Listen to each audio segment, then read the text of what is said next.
Hello and welcome to NewsFirst Prime. This is Archana Ravikumar. If you have a baby or a toddler at home, then you know what I'm talking about. They're fast, they're curious, they're all over the place.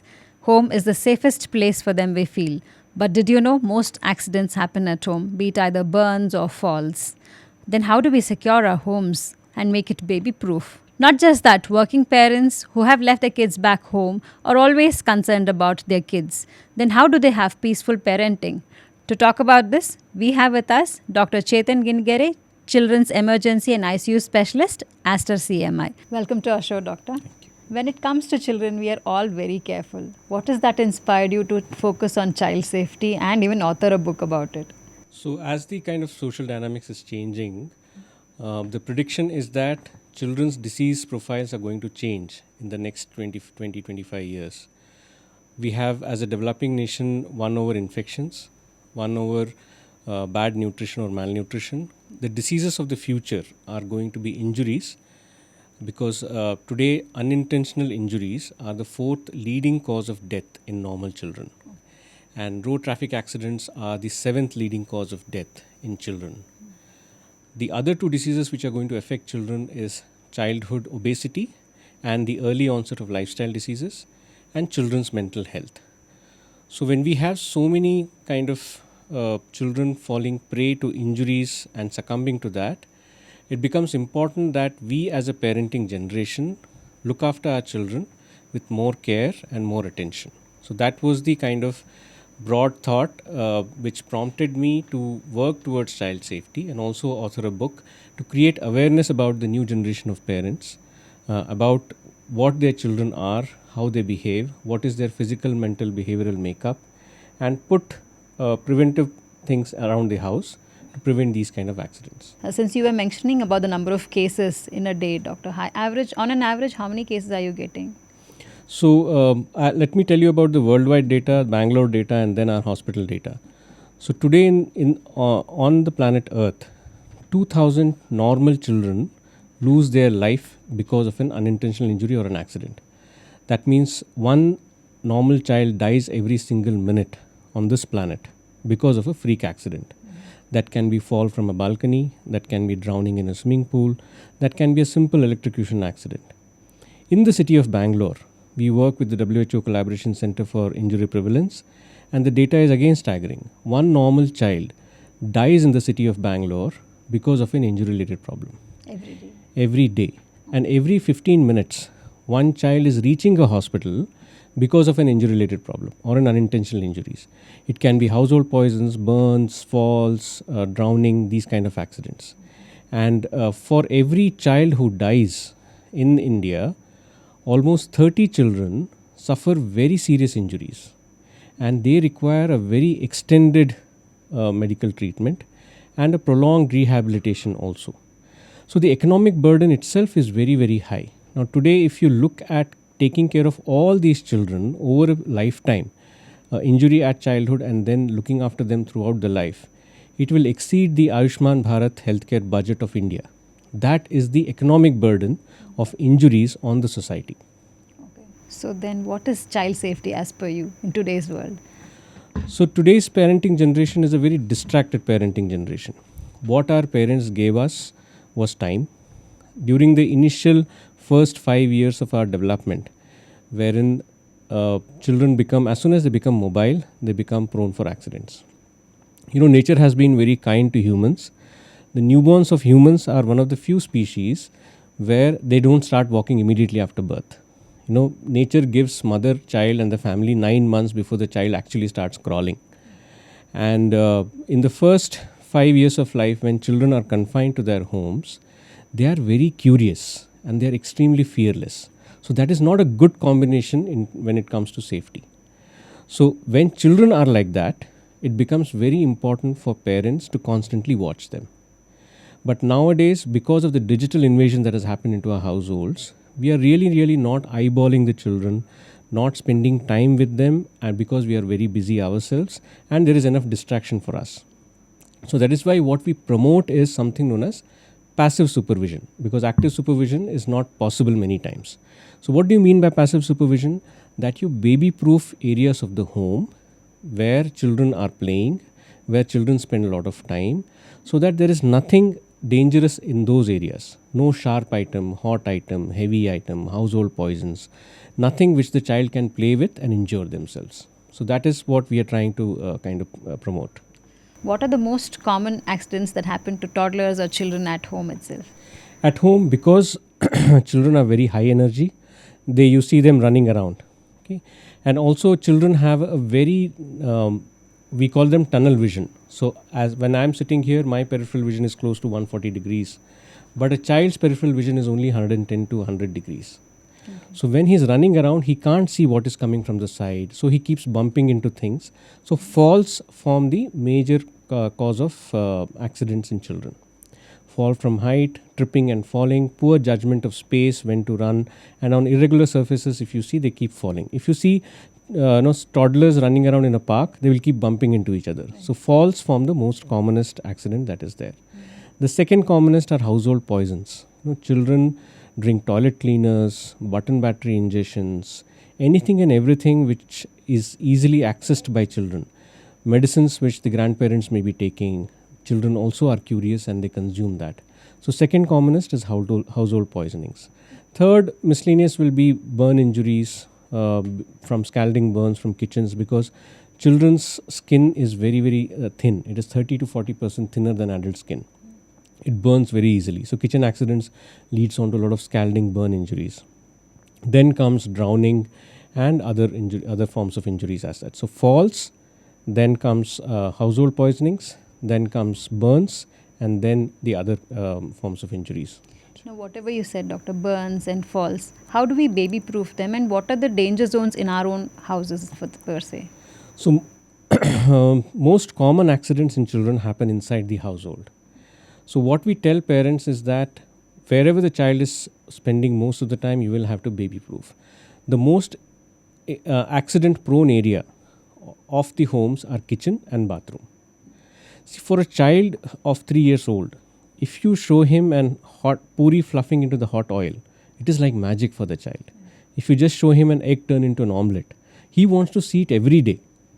And parents unknowingly sometimes encourage children to be seated next to the gas stove, to just observe and be there. So that results in a lot of accidents.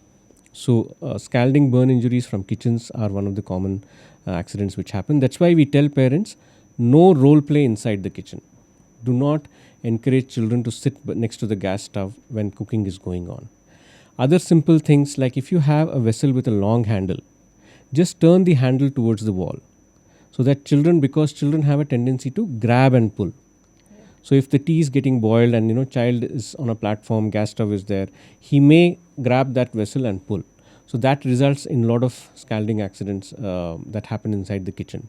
So inside the kitchen, no role play. If long handle vessels, turn it towards the wall. Always never leave a child alone in the kitchen, and continuously monitor. Preferably do not let him have free access to the kitchen.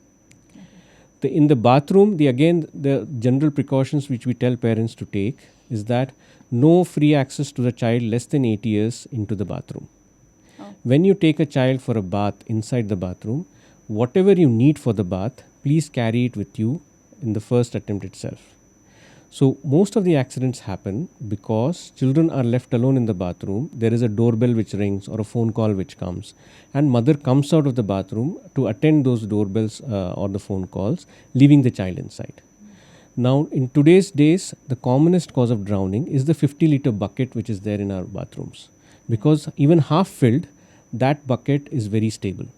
And children, if you see, they have very large head. The moment they lean forward, they are top heavy and they're toppleable. So many times these accidents happen, drowning accidents happen in the bathroom. There are also accidents such as gas geyser. There are slip and fall which happens, and children, very small children, can even drown in 1 inch of water because they don't have the neck muscle to support and lift their neck when they slip and fall. So bathroom accidents are the other common thing. So the precautions for that is no free access till 8 years of age. Whatever you need for the child, take it along with you. If there is a doorbell or a phone which rings, carry the child with you to answer the doorbell or the phone. So never leave the child alone. Never leave the child alone inside the bathroom. Now, since most of the times parents can't be with the kids, like parents can be working and all. Yeah. So how safe are these video cameras? Are they good enough to? So when we are promoting kind of passive supervision, one of the ways to keep an eye on the child is using these video cameras, which are live streaming that information into your mobile through an application. But it is just giving you a real-time data where the child is. We are using it in homes. We are using it also in preschools and other school premises. That may give us a clue as to what is the tendency of the child and which areas does he seek out. But I would say more than video cameras, we would like to start using artificial intelligence, layering up on top of the video cameras as a computer vision, as video analytics which happen, so that we are able to track the movements of the baby through the day, find out and earmark which are the danger areas inside the hall or the living room. Suppose there is a small table next to the big French window which is open. As soon as the child reaches there, there should be a notification or an alarm raised to the primary caretaker. So that is the solution we are building nowadays to make sure that children are safe. The video streaming will only give us a real-time information, but it is not going to alarm us when child is going into a dangerous area. So suppose a balcony door is open, child walks through. So there should be somebody who notifies it. And with the use of artificial intelligence, in maybe say a couple of years time, we will have that solution wherein we are what we call it as geofencing the children and identifying the at-risk areas. And as soon as the child accesses those at-risk areas, there is a notification which goes to the primary caretaker, either it's a grandparent or a maid who is close to the child, or the parent who is working in his office, and so that they can take the necessary action and prevent untoward incidents from happening. And now, doctor, like, what is the right age to leave the kids alone? Most of the parents are working, or maybe, like even the mother can have some work. They might have to leave the babies alone, toddlers alone. So what is the right age you feel? So in terms of physical safety, I would say 8 to 10 years is acceptable. Not before that. Okay, because as I told before that, children are extremely curious and fearless. But how do we educate them at that age? There is no way we can educate them. One thing with respect to child safety I would like to convey to your audience is that as adults, we have to take primary responsibility. We can teach children what to do, what not to do. We can be good role models of safety ourselves. But still, we cannot leave them to themselves and leave them to their understanding, because children's curiosity will always overtake the care that they need to take. They do not have the maturity or the wisdom to understand danger. So the curiosity takes over always. So that is why. Okay, but sometimes they say it's better to let the child be independent. Teach and leave is what they say, doctor. Yeah. But teaching them till 8 years, will that be too much of a pampering or a little bit of an overdose for the kids? No, so teaching them what to do, what not to do does not mean that you keep giving instructions. Children don't do what we say. They do what we do. Okay. So unless we are careful ourselves, when we are careful with how we operate in the kitchen, how we operate in the bathroom, how we operate on the road, if we are not jumping signals, if we are not jaywalking, they are observing these behaviors. And safety culture starts with children observing what we do. Most of the Diwali accidents, if you see, are mainly because children have observed their parents picking up a cracker on the hand and throwing. And that is what children try to imitate. And that's when accidents happen. So children mimic our safe and unsafe behaviors. So rather than giving them gyan and teaching all the time and in an instructional way, we just have to model that behavior which children are learning on their own. At the same time, we cannot leave the children completely responsible for themselves. We have to have the baby proofing practices done at home. So if there is a wash basin wherein below there is a lot of toilet cleaners and these kind of acid cleaners are kept, that should not be easily accessible to a child. If there is a medicine box which the grandmother is using, it should be kept out of sight and out of reach. Because if the child is seeing, okay, Ajji takes 5 tablets every day, let me also try. So the curiosity will take over. So what these kind of general things that just keep the medicine cabinet out of sight and out of reach.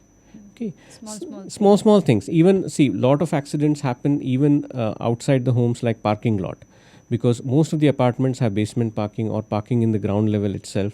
Children are playing hide and seek, and many times these cars run over them because child is hiding behind or in front. So simple things we tell parents: go around the car once before you start the car, so that you know that there is nobody behind and front.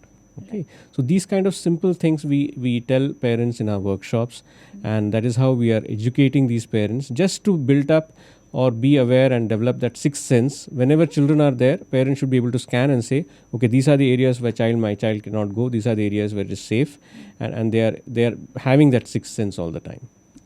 Now that since most of the parents are working, they always have nannies for help, doctor. Yeah.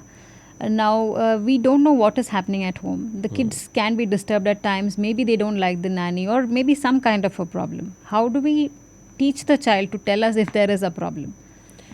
Or are there any kind of signs to know if the child is disturbed?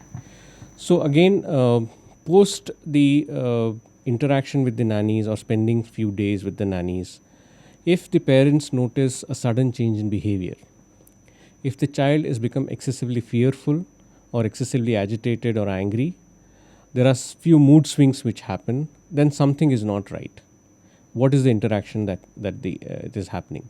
Even if the nanny is present, it is better for parents to have live streaming videos if they can afford it, because they are able to see what is exactly happening.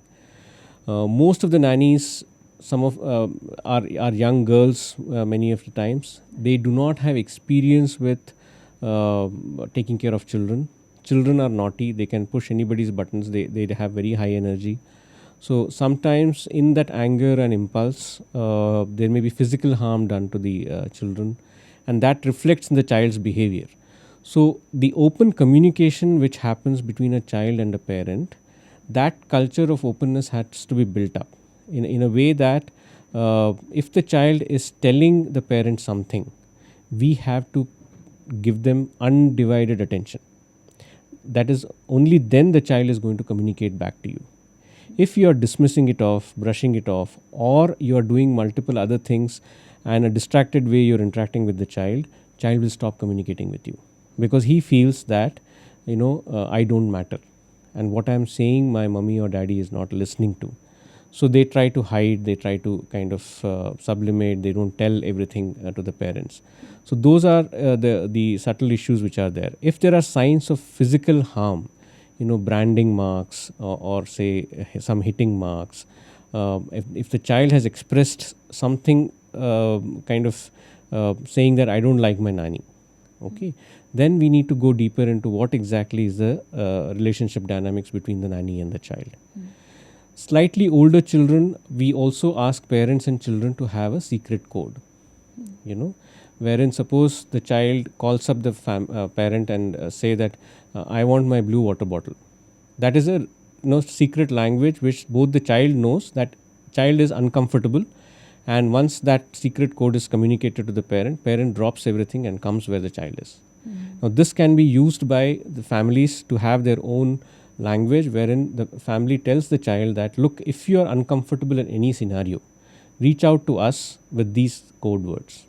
Okay, can you get me my blue frock?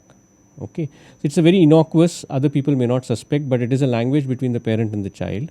And that these are the kind of things we tell parents to have that open communication with the child. Keep talking to them, okay, all the time, and then you will know if something is not right. So communication is the key here. Yes, open communication. And from what we request parent is, when the child is saying something, make eye contact. Listen to them with full attention. Do not get distracted.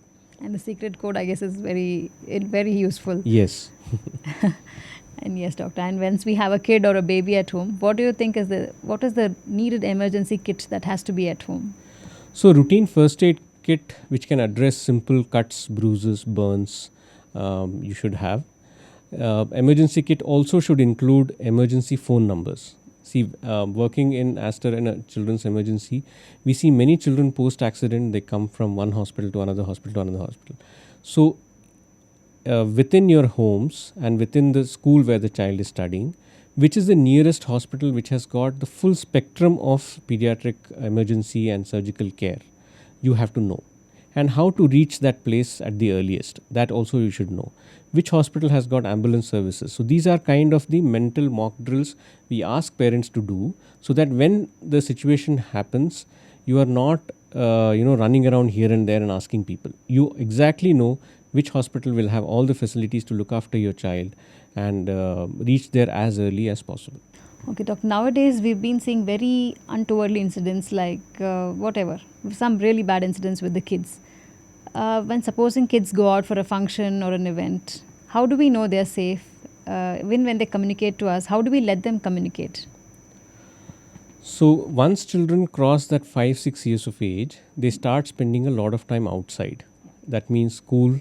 That means they have to navigate their apartment lifts, staircases, traffic, get into either a public transport or the school transport. Then they have to navigate the overall school ecosystem. There are peer pressure in the school, there is bullying in the school, there are also a lot of other issues which happen. Apart from education, there is also children seek sense of belonging, and if that's not there, again their mental health gets affected. And then there are all these public spaces, malls during the weekends, resorts and open spaces. Then the children attend a lot of social functions also. And also there is a trend where there is a sleep-in, a sleepover kind of things which happen with children. So the advice to parents again is that while you are children like that independence and want that independence, and you as a parent also would like them to explore the world on their own terms, the safety perimeter has to be set by us. Okay, so what does it mean? Whichever home the child is going to, you should know to which house they are going, how are they going, what are the parents of that particular child, who else are there in the family, what is the function entail, when is it going to start, when is it going to get over. Also nowadays we have all these watches with trackers, phones with trackers, and also portable GPS trackers where at least we can physically track the location of the child. Apart from that, I think teaching the child to communicate the moment they feel uncomfortable about anything to a trusted adult or to reach out to you as early as possible. Those are things which with time we will have to build into their kind of psyche. So if they feel uncomfortable, if they feel unsafe with whomever at whatever time, they will need to use the secret language and seek out the parents. So now coming to the biggest challenge is the mobile, doctor. Yeah. Now parents are distracted, nannies are distracted, children are equally distracted. So how do we curb this menace? Yeah. So this is a difficult problem. See, what we tell is that at least first 5 years, minimize the use of digital devices. Do not use them as an unpaid babysitter. Do not use them as a reward or a bribe for eating and listening to the parents. Okay. Now there are kind of evolutionarily, if you say, in the first 5 years of development, we tell parents that all the 5 senses have to get equally stimulated. Touch, smell, taste, hearing and vision. But through the digital devices, what gets stimulated is an overstimulation of hearing and vision.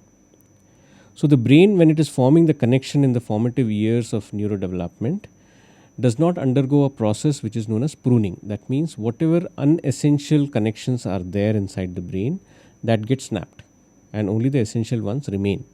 But because of this overstimulation of hearing and vision, that pruning process is interrupted. And that's why children become hyperactive. They're always seeking more thrill. They become addicted to these devices because the speed of imagery and the sound that comes out of that digital devices is so fast and so addictive that the moment they switch it off, they look up, life is going in a very slow motion. They can't get used to it. Yeah. So children can't sit in one place for 5 minutes. In the classroom, teachers complain that child gets up and starts walking around because he's seeking more thrill. And that thrill is not coming from the pace of the normal life. So till 2 years of life, no digital devices. After that, maximum half an hour to 1 hour of digital devices can be allowed, but with content which is lifelike in speed. That means Animal Planet. That means some serial and things like that, but not the constant bombardment of cartoons which happens. Okay. Because So kids are hooked on to cartoons. yes, they are actually. hooked on because that is addictive in nature Yeah. because of this speed of imagery and sound that happens. Sometimes even schools advise, there are certain cartoons which are very good in English. So kids are advised to watch it. Yeah, they are advised to watch. So we cannot go away from the fact that there is education which can be imparted using the digital devices. But using digital devices as a source of entertainment is what we are objecting to. Okay. Children are high energy. So children have stopped going outdoors. They are not playing enough. They are not having the social skills of sharing, caring. So generally we tell by after 1 year of age, a tired baby is a well-behaved baby. So we have to find a physical outlet for their energy. So once they are running around in open grounds, more in touch with nature, parks, team sports, these are the activities which we want to encourage children, and tell parents also, if you want to put your child into a dance class, aerobic class, or a sports or a team sports rather, those will have a much better return of investment rather than trying to keep the baby safe with an iPad sitting there, because all these things cause speech delays, behavioral issues, hyperactivity issues. Autism spectrum disorder, which is increasing, is primarily because of excessive use of digital devices. So we are losing a generation of children to these digital devices and its side effects. It's very, very scary. It is, yes. Yes, doctor. And you said it's for educational purpose, it's okay. But how does a child differentiate that it is educational, good, bad? No, it's different. So that's why it's difficult, mainly because, again, they look at what parents are doing. Our parents also scrolling Instagram reels like that and watching, dancing cats and dancing dogs, or they are using it for an educational purpose. So again, as I said, it is basically role modeling. It is there is a need for mindful parenting in today's times. Everything that we say, every eye contact that we make, every touch that we have with our children needs to be mindful, and that's what is going to make them be close to you rather than go away and seek adventure using digital devices and other things outside. So considering all this, doctor, what would your advice be to our viewers? So what I generally tell is, parenting is a tough job, especially today's day and times. There is an information overload, but there is a lack of wisdom. We are very easily dismissive of our traditional parenting styles, and we are starting to see the effects of that by making children more aggressive, more entitled, more demanding than before. And we are at the kind of cusp generation of parents who, as you said, had to listen to their parents, now are forced to listen to their children, and we are lost. Right. So it is very important that parenting happens as a partnership between the husband and wife.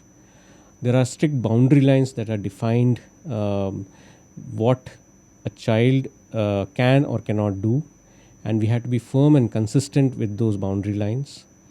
It is very important also to communicate this to the child, and also kind of encourage the positive behaviors when they do, and kind of spend more time communicating whenever they are not following those rules of the home as such. So don't make the child the center of your universe. Child is a part of the family. He has equal rights like the rest of the family members, but as long as you are caretaking them, you are the boss of the house, and children need to know that. In the current day, because of the permissive parenting, because we are overcompensating with love, money, attention, and whatever children demand, we are losing that effect or the influence and imprint on the child, and that's why. Yeah, the traditional form of parenting was good, you say? Yes, so that will show up. I mean, the current studies, whatever, have shown that the traditional form of parenting, where the elders of the family and the kind of parents are the ones who are looking after the child, and they make strict boundary lines in terms of the family engagement, is the way forward. So, doctor, can you just share a story or an incident which you've come across where small changes have made a big difference?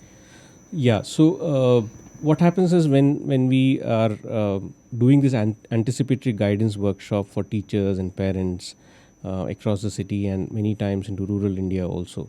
Some of the teachers have been so smart and observant that they have taken all these suggestions and applied into their nurseries, play schools, and their own schools when they have constructed their own schools. Simple things like, windows and doors will have vertical grills, not horizontal grills, because horizontal grills provide an avenue for children to climb up.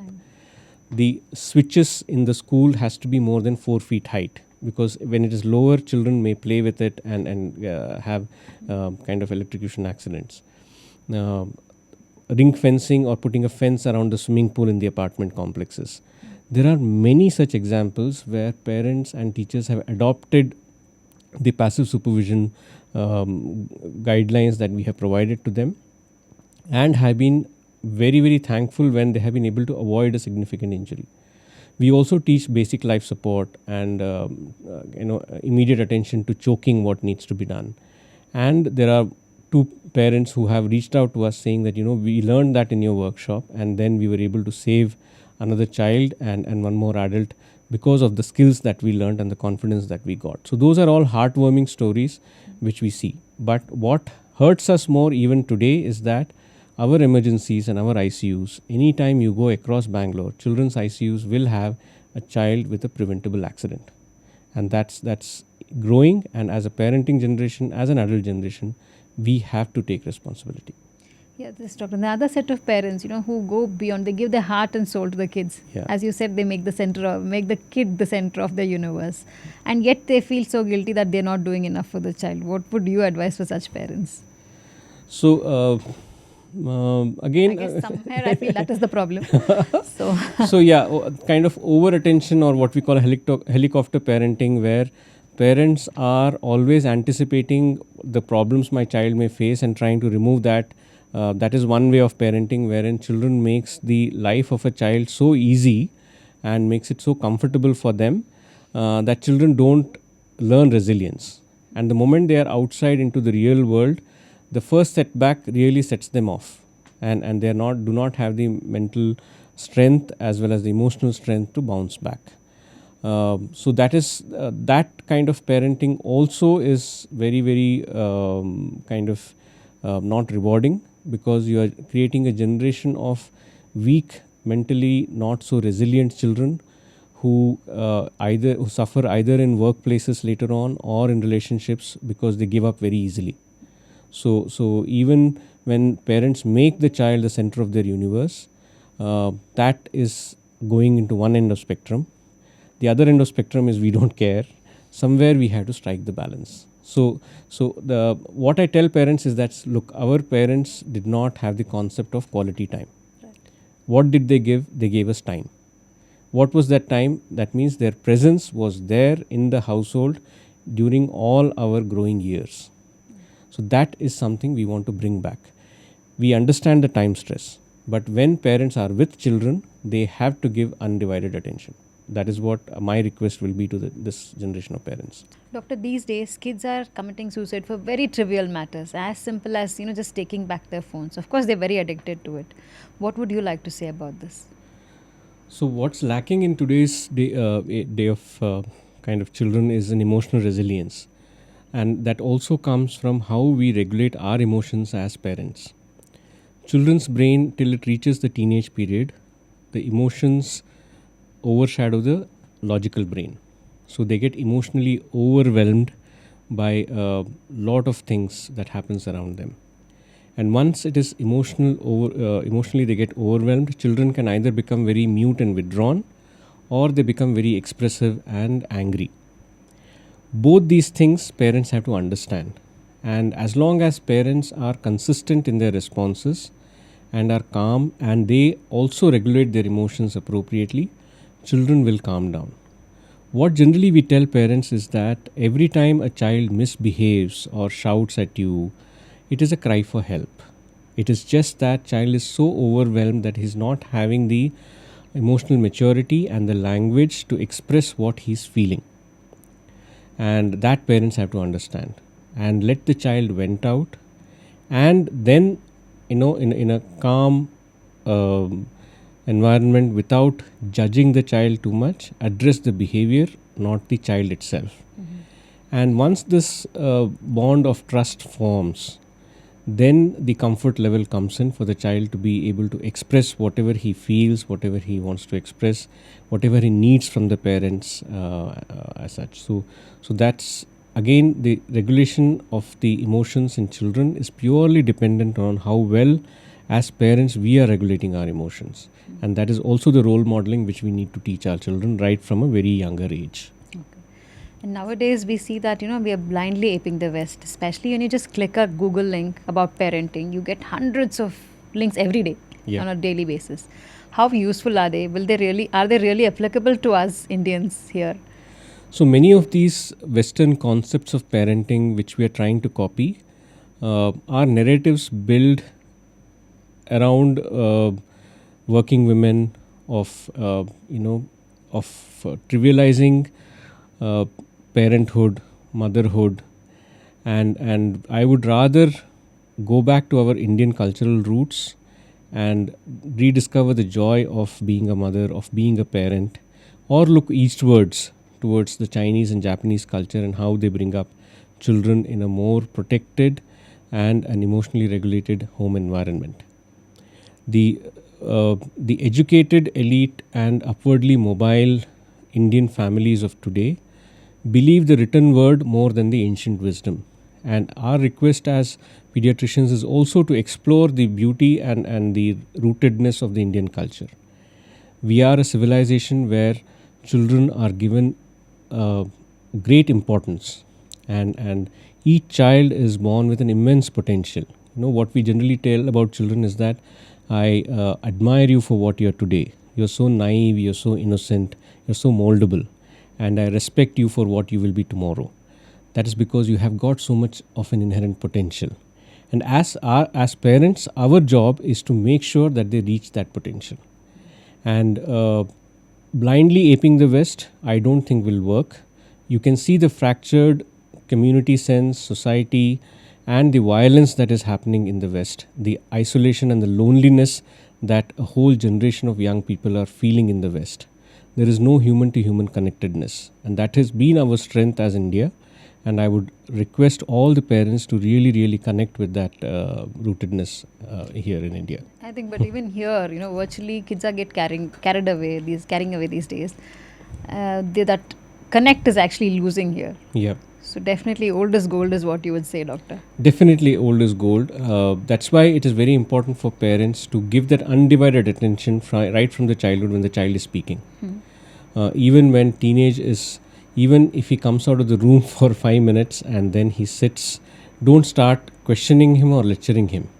I think just be there and allow them that space to express or to be silent. They just need to feel your presence, and the moment they feel comfortable, they will express what they are feeling. But most of the parents go into a questioning mode as soon as they see the child. How was the school? What did you do? What did you not do? So that kind of questioning does not work with children, especially the teenage children. I think we've had a very insightful conversation. Thank you so much for being on the show. Thank you for having me here. For more such content, keep watching News First Prime.